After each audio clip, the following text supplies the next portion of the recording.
ఇప్పుడు ఏపీలో ఎవరు గెలుస్తారు అనుకుంటున్నారు? ఏపీలో మ్యాక్సిమం సీఎం జగన్ గారే మళ్ళీ పాలన చేస్తాడని మేము అనుకుంటున్నాము చాలా వరకు. అంటే ఇప్పుడు బీజేపీ, టీడీపీ, జనసేన 3 కలిసి వస్తున్నాయి కదా.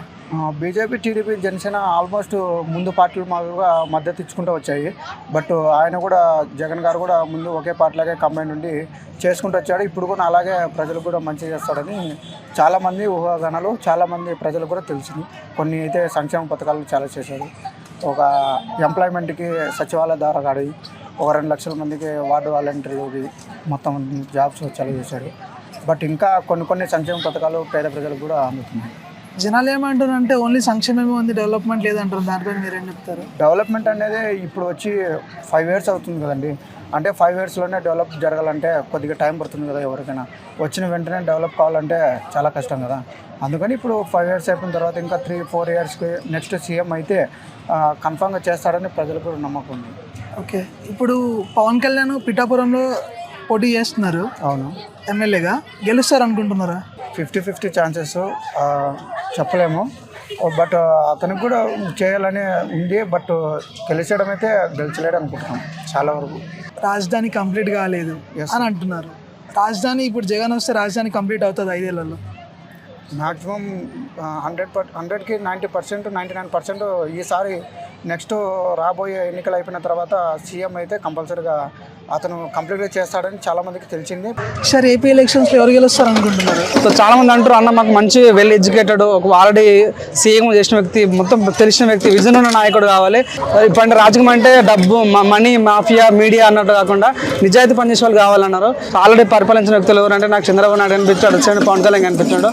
సో వాళ్ళిద్దరు హయాంలో అలయన్స్లో ఇద్దరు వస్తారు కాబట్టి 100% గ్లాసు మరియు సైకిల్ రావాలని మనస్ఫూర్తిగా కోరుకుంటున్నాం. ఇప్పుడు జగన్మోహన్ రెడ్డి గారి గవర్నమెంట్ ఇప్పుడు సంక్షేమ పథకాలు ఉన్నాయి కదా, సంక్షేమ పథకాల వల్ల మళ్ళీ గవర్నమెంట్లోకి వస్తారు అంటున్నారు. దాన్ని మీరేమంటారు? మొన్న సాంగ్ అయినా నేను మన జగన్ది ఓటు అడగంది, నేను డబ్బులు ఇచ్చి అడగను, లైక్ నేను చేసి లేకపోతే నేను ఓటు అడగను అన్నాడు. అట్లా అన్న వ్యక్తి మరి ఎందుకు సిద్ధమైన పోస్టర్లు పెడుతున్నాడు? లక్షలు ఖర్చు పెట్టి ఎవరి డబ్బులు అవన్నీ? ఇసుక మాఫియా జరుగుతుంది. మీరు చూడండి, ఇప్పుడు ఆంధ్రప్రదేశ్లో ఎంటెక్లు, బీటెక్లు వేసుకొచ్చి హైదరాబాద్లో సిగ్గు డెలివరీ వేసుకుంటారు. సో మాకు నిజంగా నువ్వు చాలామంది పిల్లలకు ఇంగ్లీష్ నేర్పిస్తున్నావు. అక్కడ అది కాదు కదా, మాకు ఉచిత విద్య కావాలి, ఉచిత విద్య, వైద్యం, ఆరోగ్యం కావాలి. అప్పుడు నిజమైన అంట కదా, రాజు తర్వాత రాజు చాడన్న ఫీలింగ్ ఎప్పుడు వచ్చినా. ఇప్పుడు సెంటిమెంటల్ ఈసారి చెప్తున్నా కదా, ఆంధ్రప్రదేశ్లో ప్రజలు సెంటిమెంట్ అని వెళ్ళాలని అనుకోవట్లేదు. నిజాయితీ ఎవరైతే కష్టపడతారో వాళ్ళకే ఓటాలు అనుకుంటారు. సో మీ జగన్ గురించి మాట్లాడదలుచుకోవాలి. ఎందుకంటే జగన్ అంటే చెప్తున్నా అంటే సొంత చెల్లి బయటకు వచ్చింది, సొంత మమ్మీ తనకు వ్యతిరేకిస్తుంది, సొంత పెద్దన చిన్న కూతురు తనకు వ్యతిరేకిస్తుంది. సో ఇంట్లోనే రెస్పెక్ట్ లేని వ్యక్తి మీరు ప్రజలకు ఏ రకంగా రెస్పెక్ట్ ఇస్తాడో? ఎప్పుడు వచ్చినా పవన్ కళ్యాణ్ 3 పెళ్ళిళ్ళు అయినాయి, 4 పెళ్ళిళ్ళు అయినాయి. ఎవడయ్యా మీరు అందరూ? మీకు దమ్ముంటే మీరు చేసుకో పెళ్ళిళ్ళు, మీకు వద్దనట్లే కదా. సో జగన్ వాళ్ళ తాతకి 3 పెళ్ళిళ్ళు అయినాయి కదా. సో ఎందుకు పవన్ కళ్యాణ్ వ్యక్తి నీతి నిజాలు నిలువ రూపం, మంచితనానికి మారిపోయారు, నిజాయితీ నిలువ రూపొందుతాను. సో అట్లా ఈ రోజు పవన్ కళ్యాణ్ అంటే ఒక నిజంగా మాకు బ్రాండ్ అంబాసిడర్. సో ఎంతమంది యూత్కి తన ఆదర్శం. సో అట్లా అంటే నిజంగా నేను పవన్ కళ్యాణ్ వ్యక్తి మళ్ళీ పుట్టరన్న, ఇట్లాంటి వ్యక్తిని నేను కాపాడుకుంటున్నాం. సో ఇట్లాంటి వ్యక్తిని కూడా ఏదో మొన్న ఒక మాట నా బైరస్ ఇద్దరు ఒక మాట్లాడాడు, పవన్ కళ్యాణ్ సినిమా డైలాగ్ పోయి రాజకీయాలు కొడుతున్నా, రాజకీయ డైలాగ్ సినిమా కొడుతున్నా అంటే మీరేమో వ్యూఎం సినిమా తీసుకుంటారు, మీరేమో కమ్మరాజు గడపల్లి సినిమా తీసుకుంటారు, యాత్ర సినిమా తీసుకుంటారు, యాత్ర 2 తీసుకుంటారు. మేమేమో పవన్ కళ్యాణ్ ఒక సినిమా డైలాగ్ వచ్చి అలా కొడితే మాత్రం మీకేమో ఏందన్నా ఇది? సో మీరు ఇక్కడైనా మారితే మంచిగా ఉంటుంది. మీ సొంత పార్టీలు మిమ్మల్ని వ్యతిరేకిస్తారు. ఇక్కడైనా మీరు డబ్బులు ఖర్చు పెట్టి సిద్ధం, యుద్ధం అవన్నీ వద్దు, డైలాగ్ వద్దు. ప్రజలు మార్పు కోరుకుంటారు. ఆ మార్పు నిజంగా సైకిల్ ద్వారా, గ్లాస్ ద్వారా వస్తాయని మనస్ఫూర్తి కోరుకుంటాం. ఇప్పుడు మోస్ట్ ట్రెండింగ్ టాపిక్ రాజధాని. ఇప్పుడు సపోజ్ జగన్ గవర్నమెంట్ వస్తే రాజధాని కంప్లీట్ అవుతుంది అంటారా? సో నాకైతే అనిపించట్లేదు అన్న. నిజంగా చాలా మంది ఇప్పుడు కూడా ఆంధ్రప్రదేశ్ టాపిక్ వస్తే ప్రపంచం మొత్తంగా టాపిక్ ఏంటంటే, ట్రెండింగ్ టాపిక్ ఏంటంటే రాజధాని.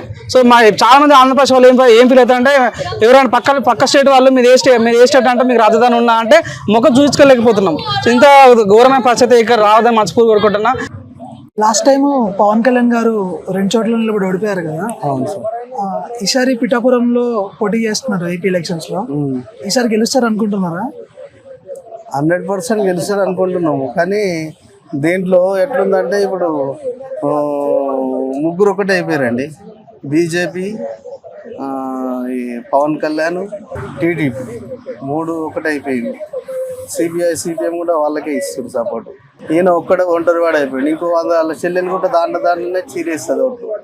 ఎట్లా కంపల్సరీ సగం ఓట్లు జీవిస్తుంది అన్న. కంపల్సరీ చంద్రబాబు వచ్చే అవకాశం ఉంటది. పవన్ కళ్యాణ్ చంద్రబాబు వచ్చే అవకాశం ఉంటది. సీఎం ఎవరైతారో తెలియదు కానీ పవన్ కళ్యాణ్ చంద్రబాబు వచ్చే అవకాశం 100% నిజం.